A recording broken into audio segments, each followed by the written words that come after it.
अस्सलाम वालेकुम रहमतुल्लाह दोस्तों, वेलकम टू माय चैनल। अच्छा जी, आज 10 दिन का रिज़ल्ट फाइनली अनाउंस हुआ है और अल्हम्दुलिल्लाह एक जो एक्सपेक्ट किया जा रहा था उसी एक्सपेक्टेशन के मुताबिक हैं केसेस, लेकिन डेथ जो है वो रेट वो काफ़ी हाई है। 10 दिन के कुल मिला के जो केसेस हुए हैं वो हैं 4912, लेकिन डेथ हैं 255। तो वही तकरीबन एवरेज उतना ही बनता है, तकरीबन 26 साढ़े 25 डेथ का एवरेज बनता है पर डे के हिसाब से, जो कि एक्सट्रीमली हाई हैं। लेकिन अब जो ऑक्यूपेंसी है, मतलब पिछले 24 घंटे के दौरान सिर्फ 64 लोग जो हैं वो हॉस्पिटलाइज्ड हुए हैं। सो ये ख्याल किया जा रहा है कि अब आने वाले दिनों में ये ड्रॉप होंगे केसेस मज़ीद, क्योंकि इस लॉकडाउन ने एक अच्छा इम्पैक्ट दिया है। ओमान के जो केसेस थे, बढ़ती हुई स्पाइक थी उसको।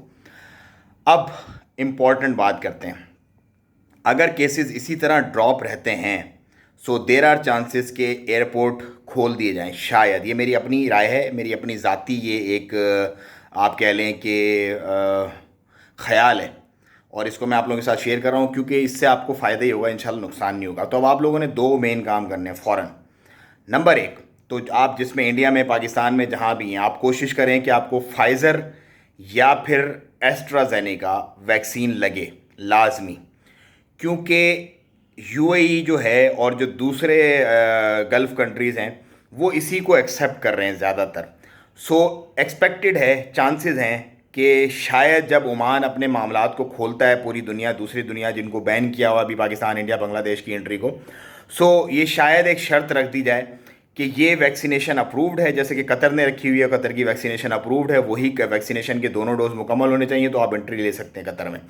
इसी तरह अगर उस वक्त ये वैक्सीनेशन की एक शर्त रख दी गई ओमान की तरफ से कि भाई ठीक है, फाइज़र या एस्ट्राजेनेका, क्योंकि ये दो वैक्सीन अभी टॉप पे हैं ओमान के अंदर, और अगर अप्रूव की जाएंगी तो इन्हीं दो में से की जाएंगी, क्योंकि बहुत बड़ी तादाद ने ओमान की ये दोनों वैक्सीनेशंस ले ली हैं ऑलरेडी। बहुत बड़ी तादाद ने एक डोज़ ले लिया है और एक अच्छी तादाद जो है तकरीबन उसने भी दोनों डोज कंप्लीट कर लिए अपने।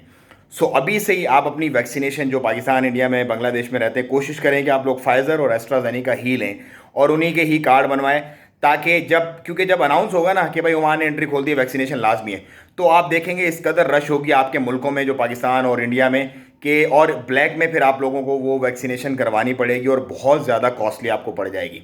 ये तो हो गई टिप नंबर 1।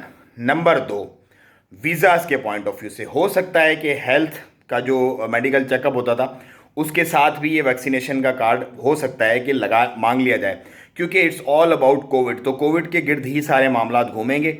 सो वैक्सीनेशन अपनी एस्ट्राजेनेका या फिर फाइज़र लगवाएं और उसके कार्ड भी अभी से आप बनवा के रख लें। जितने भी लोग इंडिया पाकिस्तान में फंसे हुए हैं, फैमिलीज़ हैं या फिर वो बिज़नेस वाले हैं या फिर जॉब वाले हैं, जो भी हैं, क्योंकि ये आपके आगे चल के काम आने वाला है, लाजमी लाजमी।